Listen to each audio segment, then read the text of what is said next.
نحمده ونصلي على رسوله الكريم اما بعد فاعوذ بالله من الشيطان الرجيم بسم الله الرحمن الرحيم رب اشرح لي صدري ويسر لي امري واحلل عقدة من لساني يفقهوا قولي لبيك اللهم لبيك لبيك لا شريك لك لبيك ان الحمد والنعمت لک والملک لا شریک لک۔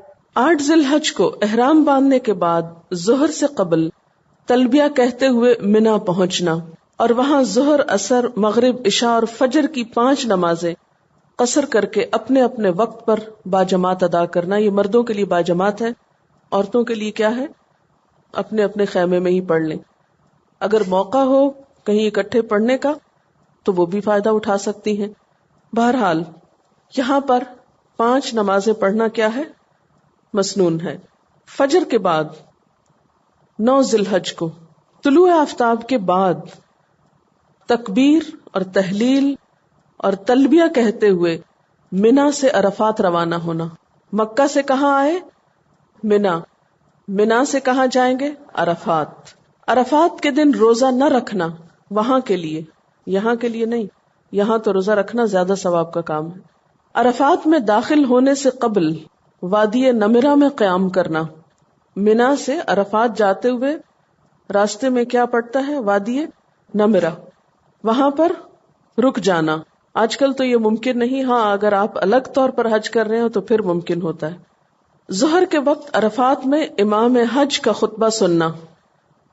اس کے بعد ظہر اور عصر کی دونوں نمازیں 1 اذان 2 اقامت کے ساتھ باجماعت ادا کرنا۔ دونوں نمازیں اکٹھی پڑھی جاتی۔ کیسے ہوتا ہے؟ 1 اذان ہوتی ہے لیکن دونوں نمازوں کے لیے الگ الگ اقامت ہوتی۔ اگر ہجوم کے باعث وادی نمرہ میں ٹھہرنا ممکن نہ ہو تو حاجی سیدھا عرفات بھی جا سکتا ہے۔ ظہر اور عصر کی نمازیں ادا کرنے کے بعد عرفات میں داخل ہونا اور جبل رحمت کے دامن میں جہاں کہیں بھی جگہ میسر آئے وقوف کرنا۔ وقوف کرنے کا مطلب کیا؟ کھڑے ہونا، بیٹھے نہیں رہنا، سوئے نہیں رہنا، کھاتے پیتے نہیں رہنا، بلکہ زوال آفتاب کے بعد نمازیں پڑھنے کے بعد کیا کرنا؟ کھڑے ہو کر خوب خوب اللہ کا ذکر کرنا۔ قبلہ رخ کھڑے ہو کر ہاتھ بلند کر کے قرآنی اور نبوی یعنی مسنون دعائیں مانگنا اور درمیان میں تکبیر و تحلیل اور تلبیہ پڑھنا۔ یہ مسنون عمل ہے۔ پھر غروب آفتاب کے بعد سب رکے رہتے ہیں وہیں پر، کوئی بھی آگے پیچھے نہیں ہوتا، صرف انتظار ہوتا ہے کہ سورج غروب ہو جائے۔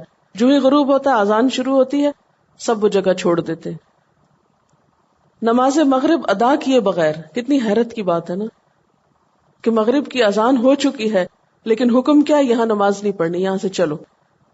اتنا مشکل اس وقت لگتا ہے، بہت ہی عجیب فیلنگ ہوتی ہے کہ اذان ہو رہی ہے، نماز کا وقت ہے اور وہ سب چلنے کو تیار ہے، لیکن اللہ کے حکم سے وَاذْكُرُوهُ كَمَا هَدَاكُمْ، جیسے اس نے کہا ویسے اس کا ذکر کرو، اپنی مرضی تھوڑی کرنی۔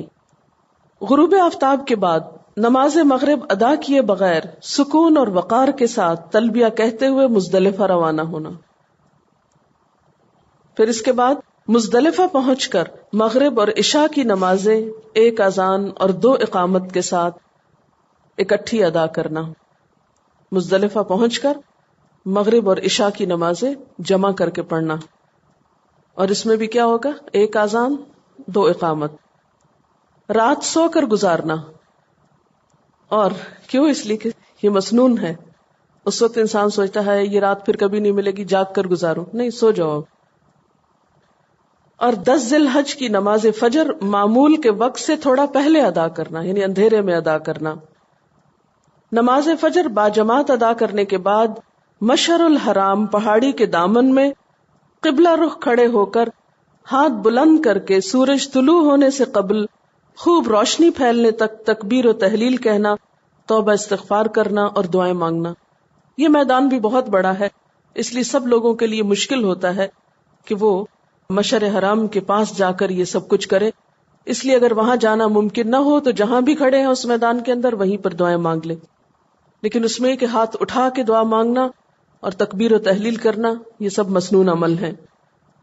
طلوع آفتاب سے قبل سکون اور وقار کے ساتھ تلبیہ کہتے ہوئے منا روانہ ہونا، یعنی سورج نکلنے سے پہلے ہی یہاں سے روانہ ہونا ہے، اور راستے میں وادی محصر سے تیزی کے ساتھ گزرنا۔ وادی محصر وہ وادی ہے جہاں ابرہہ کا لشکر ہلاک ہوا تھا، اس لیے اس وادی میں سے تیزی سے گزرنا ہوتا ہے۔ اب منا واپس آ گئے۔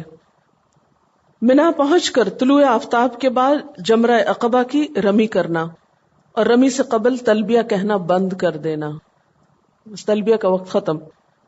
جمرہ عقبہ کی رمی کے بعد قربانی کرنا اور اس میں سے کچھ پکا کر کھانا، یہ بھی مسنون ہے۔ قربانی کے بعد حلق یا تقصیر کروانا اور احرام کی چادریں اتار کر عام لباس پہننا، پھر منا سے مکہ جا کر طواف افاضہ کرنا، زمزم پینا اور اس کا کچھ حصہ سر پر بھی ڈالنا، پھر صفا و مروہ کی سعی کرنا اور مکہ مکرمہ سے منا واپس آ جانا۔ ایام تشریق 11، 12، 13 ذی الحج۔ 8 تاریخ کیا ہے؟ یوم الترویہ۔ 9 تاریخ کیا ہے؟ یوم عرفہ۔ 10 تاریخ کیا ہے؟ یوم النحر۔ اور ایام تشریق کون سے ہیں؟ 11، 12، 13، یا 11، 12 میں 2 دن یا 3 دن، دونوں طرح ممکن ہے۔ زوال آفتاب کے بعد تینوں جمرات یعنی شیطانوں کو کنکریاں مارنا، ان کو کہتے ہیں جمرہ اولا، وسطی اور عقبہ۔ جمرہ اولا، جمرہ وسطی کی رمی کے بعد قبلہ رخ کھڑے ہو کر دعائیں مانگنا، لیکن جمرہ عقبہ کی رمی کے بعد دعا مانگے بغیر واپس لوٹنا۔ کیوں؟ آپ صلی اللہ علیہ وسلم نے ایسے ہی کیا، ہمیں نہیں معلوم کیوں، لیکن چونکہ آپ نے ایسا کیا اس لیے ہمیں بھی ایسا ہی کرنا ہے۔ مگر بہت کم لوگوں کو یہ سب باریک باتیں پتہ ہوتی ہیں، بس ایک ہجوم ہوتا ہے جو ہر جگہ موو کر رہا ہوتا ہے بغیر کسی شعور کے کہ ہم یہاں پر کیوں کھڑے ہیں اور کوئی بھی ریچول کس طرح کیوں ادا کر رہے ہیں۔ اسی لیے کہتے ہیں نا قل هل يستوي الذين يعلمون والذين لا يعلمون، کہہ دیجئے کیا وہ لوگ جو علم رکھتے ہیں اور وہ جو علم نہیں رکھتے برابر ہو سکتے ہیں؟ قیام منا کے دوران ممکن ہو تو روزانہ طواف کرنا، یعنی ابھی یہ 3 دن منا میں مزید گزرنا ہے یا 2 دن، تو ان میں روز مکہ آ کر طواف کر سکتے ہیں اگر ممکن ہو۔ مسجد خیف میں، یہ کہاں پر ہے مسجد؟ منا میں ہی ہے۔ باجماعت نمازیں ادا کرنا، بکثرت تکبیریں پڑھنا، حمد و ثنا کرنا، توبہ استغفار کرنا، دعائیں مانگنا، بس یہی عمل ہے ان دنوں کا۔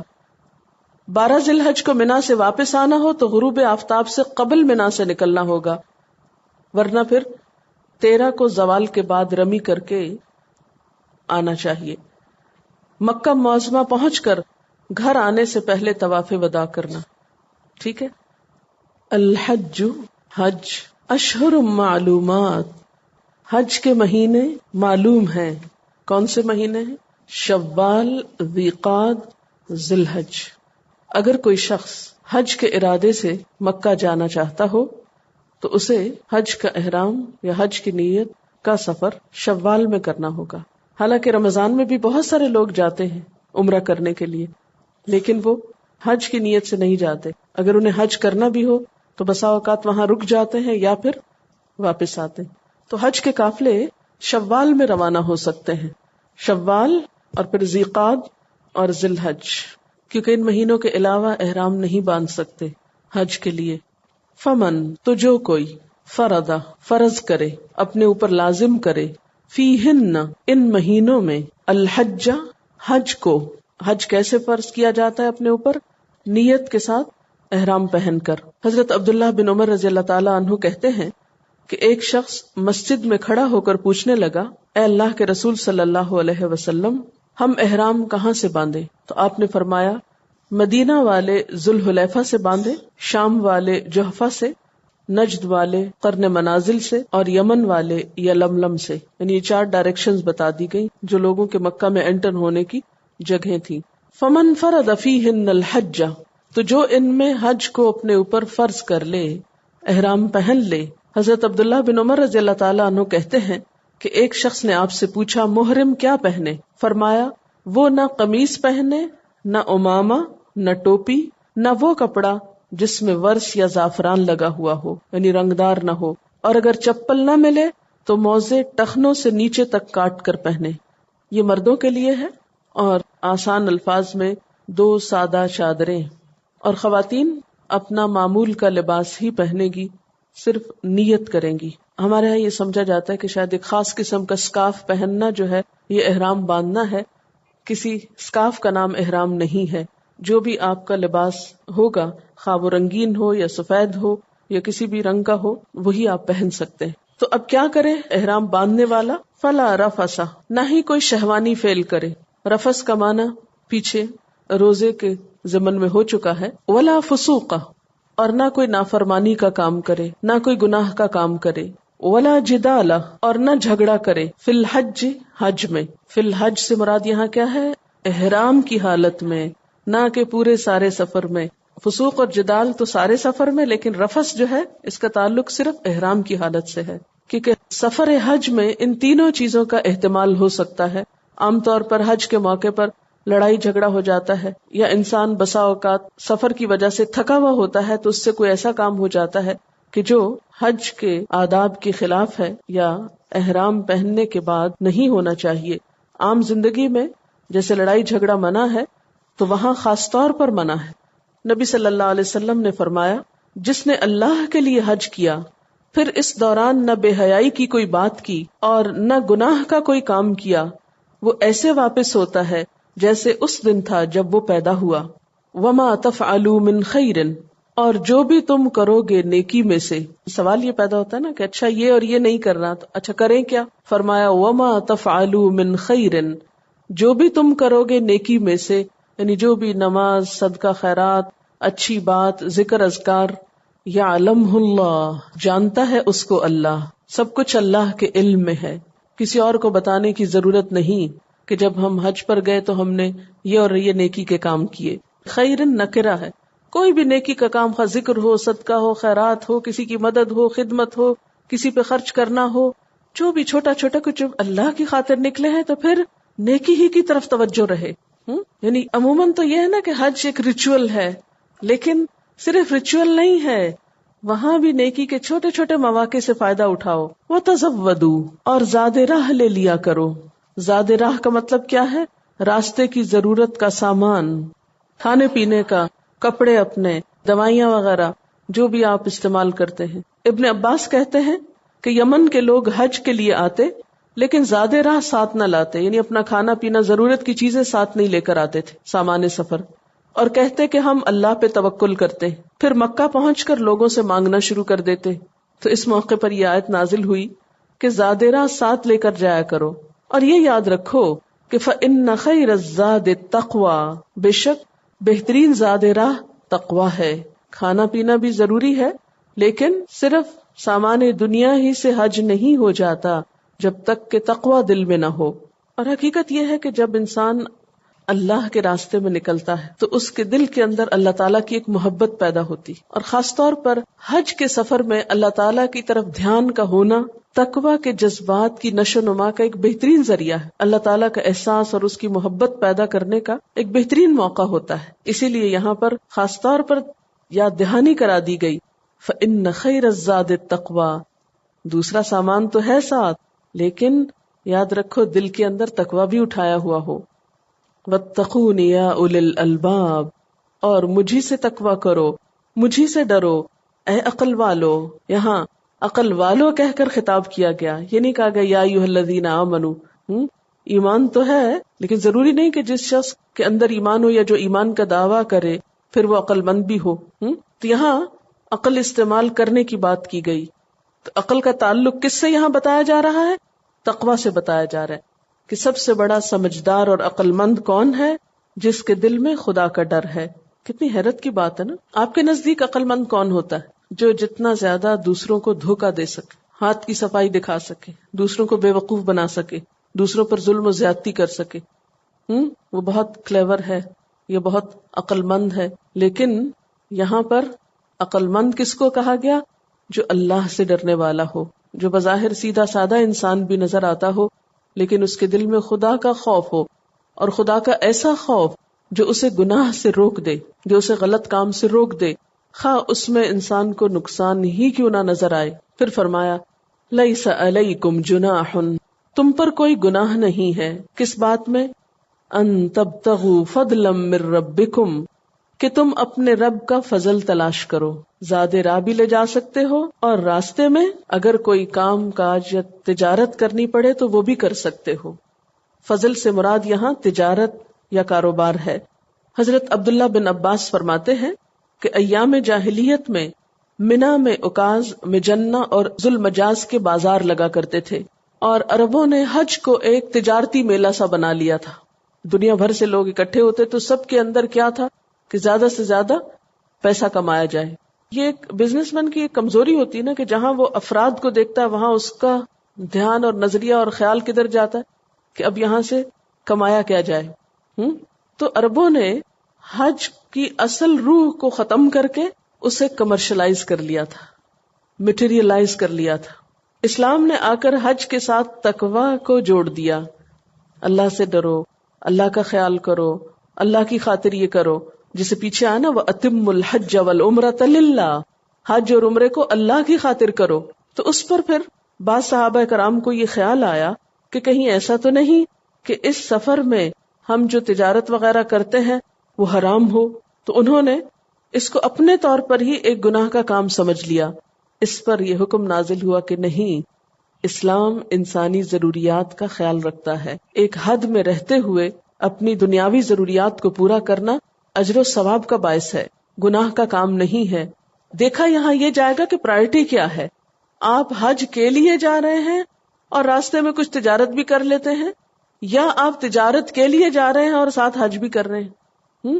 تو اصل بات تو نیت کی ہے یا آپ کے احساس کی ہے کہ آپ کی روانگی کا یا آپ کے جانے کا مقصد کیا ہے.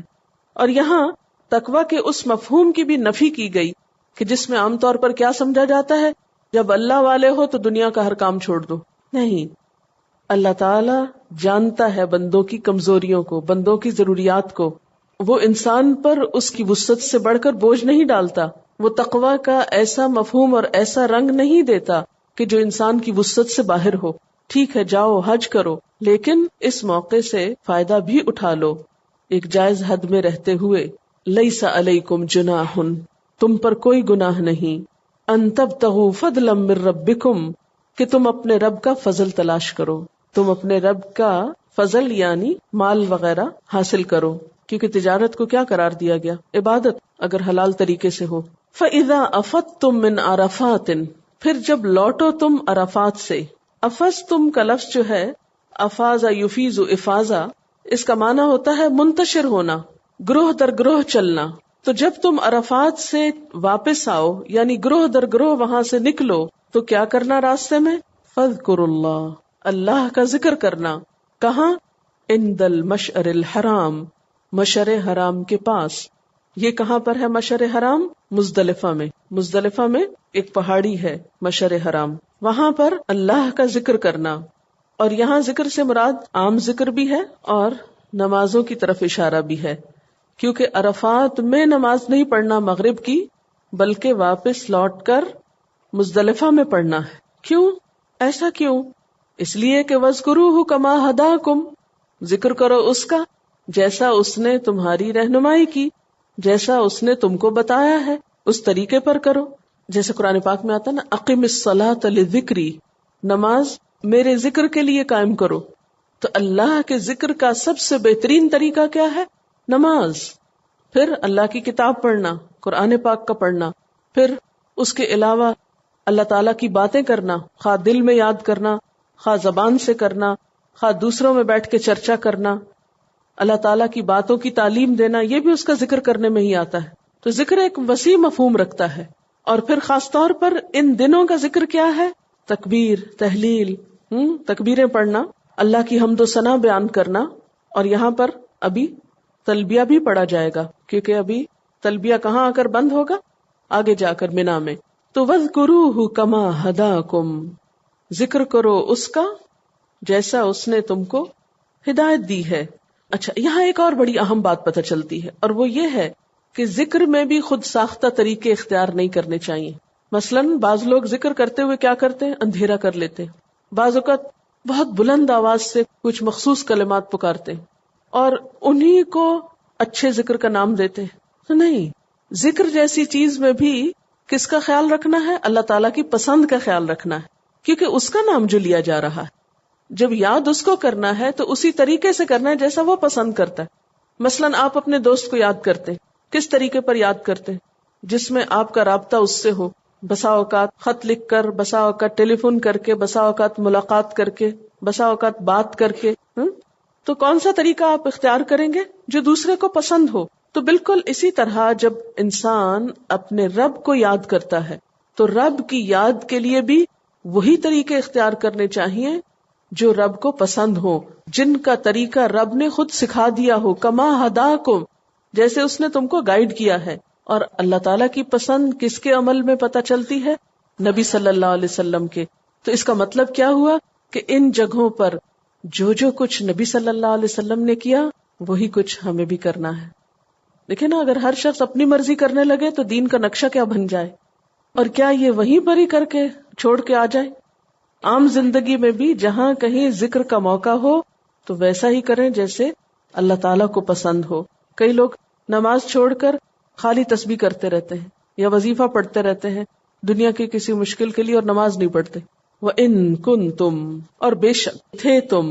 بے شک یہاں ترجمہ اس لیے کیا جا رہا ہے، یہ میں ایک ہی دفعہ آپ کو اصول بتا دوں. ان کے بعد اگر آگے لا آئے، لام تاکید، تو ان کا ترجمہ بے شک میں کر لیجئے بغیر کسی جھجک کے. لا کہاں آ رہا ہے؟ لمن الضالین آ رہا ہے، اس لیے ان کا معنی کیا ہو جائے گا؟ بے شک. بے شک یقیناً تھے تم اس سے پہلے، البتہ بھٹکے ہوئے لوگوں میں سے. اہل عرب نبی صلی اللہ علیہ وسلم کی آمد سے پہلے بھی حج کرتے تھے. حج کا طریقہ کس نے جاری کیا تھا؟ حضرت ابراہیم علیہ السلام نے. جب اللہ تعالیٰ نے ان سے کہا تھا کہ وَأَذِّن فِي النَّاسِ بِالْحَجِّ، لوگوں میں حج کی پکار دو، تو اس وقت سے لے کر نبی صلی اللہ علیہ وسلم کے زمانے تک حج ہو رہا تھا، یہ سب ریچولز ہو رہے تھے، لیکن لوگوں نے اس میں منمانی چیزیں داخل کر لی تھی. تو یہاں پر کیا فرمایا جا رہا ہے کہ ذکر ویسے کرو جیسے وہ چاہتا ہے، اور اس سے پہلے تو تم بھٹکے ہوئے لوگوں میں سے تھے، تو تمہیں اپنے پچھلے طریقے چھوڑنا ہوں گے اور جو اللہ چاہتا ہے وہ اختیار کرنا ہوگا. اسی لیے نبی صلی اللہ علیہ وسلم نے فرمایا تھا خذوا عنی مناسککم، مجھ سے اپنے حج کے طور طریقے لے لو، سیکھ لو.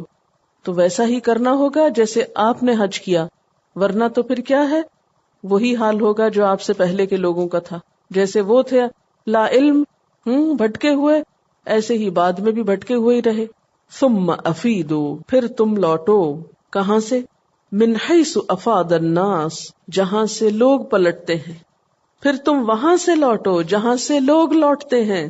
یہاں پر اہل عرب کے ایک جاہلی طریقے کو ختم کیا جا رہا ہے. حضرت عائشہ رضی اللہ تعالی عنہا سے روایت ہے کہ قریش اور ان کے طریقے پر چلنے والے لوگ عرفات کی بجائے مزدلفہ میں وقوف کیا کرتے تھے. ان لوگوں کو ہمس کہتے تھے، جبکہ باقی عرب عرفات کا وقوف کرتے. جب اسلام کا زمانہ آیا تو اللہ تعالیٰ نے اپنے پیغمبر کو یہ حکم دیا کہ عرفات میں جائیں، وہاں ٹھہریں، وہیں سے لوٹ کر مزدلفہ آئیں. تو یہاں اس سے مراد یہی ہے ثم افیدوا من حیث افاد الناس، لوگو تم بھی وہیں سے پلٹو جہاں سے لوگ پلٹتے ہیں. دوسرے عربوں نے وہاں جانا کیوں چھوڑ دیا تھا؟ وہ کہتے تھے ہماری شان کے خلاف. تو اللہ تعالیٰ نے کیا حکم دیا؟ ثم افیدوا من حیث افاد الناس، وہاں سے پلٹو، وہاں تک جاؤ جہاں سب لوگ جاتے. اور حقیقت یہ ہے کہ عرفات کا میدان ہی وہ میدان ہے کہ جہاں سارے لوگ ایک ہی وقت میں اکٹھے ہوتے. ورنہ بہت ساری جگہ ایسی ہیں کہ جہاں کچھ پہلے آگے، کچھ بعد میں آگے، کچھ آ رہے ہیں، کچھ جا رہے ہیں، لیکن عرفات میں سب ایک دفعہ اکٹھے ہو جاتے ہیں. اور پھر وہاں جب مغرب کی اذان ہوتی ہے تو اس وقت ہی وہاں سے نکلتے ہیں. افاضہ کا کیا معنی ہوتا ہے؟ منتشر ہونا، گروہ در گروہ چلنا، گروپس میں چلنا. تو عرفات سے واپسی کیسے ہوتی ہے؟ گروپس میں ہوتی ہے. ایک ایک شخص نہیں چل رہا ہوتا. بسز میں عام طور پہ اب آتے ہیں لوگ، قافلے آتے ہیں اکٹھے. تو بہرحال یہاں پر سب لوگوں کے اندر ایک مساوات بھی پیدا کی گئی کہ تم اپنے لیے مخصوص طریقے اختیار نہ کرو. دنیاوی اعتبار سے اگر کسی کی شان بلند بھی ہے تو اللہ کے گھر میں جا کے اس صف پہ سب برابر ہیں. وہاں بلندی کس کی ہے؟ جس کے اندر تقویٰ ہو. اور نبی صلی اللہ علیہ وسلم نے خاص طور پر تاکیداً یہ فرمایا کہ الحج عرفہ، الحج عرفہ، الحج عرفہ، حج نام ہی عرفات میں حاضری کا ہے. گویا اگر کسی سے عرفات کی حاضری مس ہو گئی، یعنی رہ گئی، چھٹ گئی، تو اس کا حج نہیں ہوا. نبی صلی اللہ علیہ وسلم نے کیا فرمایا؟ الحج عرفہ.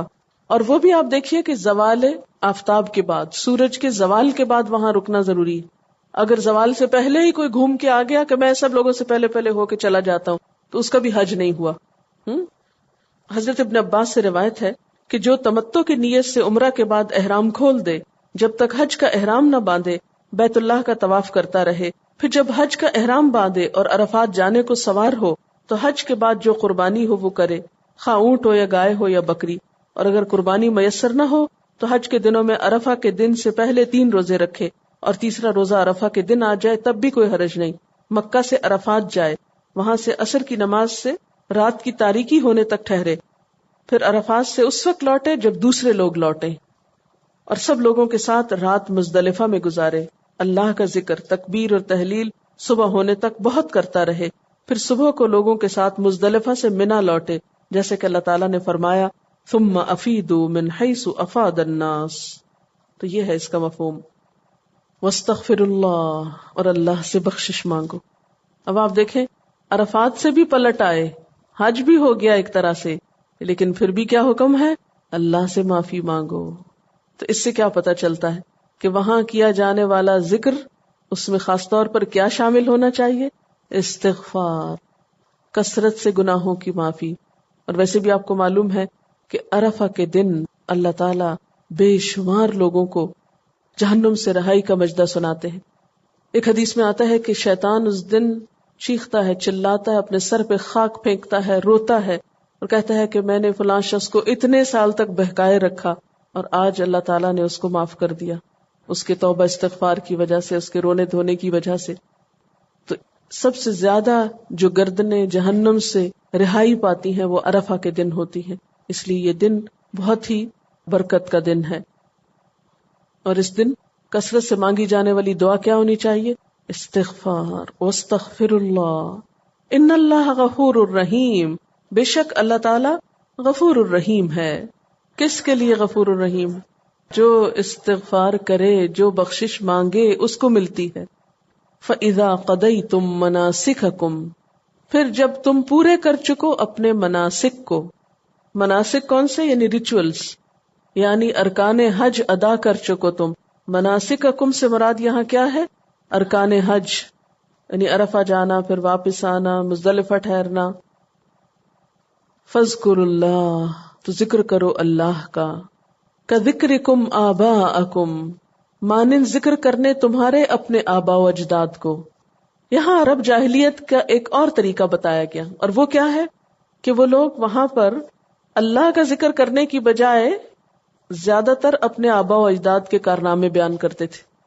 یعنی حج کو ایک میلہ بنا لیا، تجارتی مرکز بنا لیا، اور اس کے ساتھ ساتھ شعر و شاعری کی مجلسیں جماتے، قصے کہانیوں کی مجلسیں ہوتی، کیونکہ بہت سارے لوگ اکٹھے ہیں، دنیا بھر سے لوگ آئے ہوئے ہیں، مل بیٹھ کے خوب باتیں کرتے، اور اس میں پھر فخریہ باتیں بہت کرتے، اپنے اپنے آباء و اجداد کے قصے بہت سناتے. تو اس کا یہاں پر ذکر کیا جا رہا ہے کہ جب تم اپنے مناسک پورے کر چکو تو کیا کرو؟ فاذکروا اللہ، اللہ کو یاد کرو. کذکرکم آباءکم، جیسے تم اپنے باپ دادا کا ذکر کرتے ہو. او اشد ذکرا، یا اس سے بھی بڑھ کر اللہ کا ذکر کرو.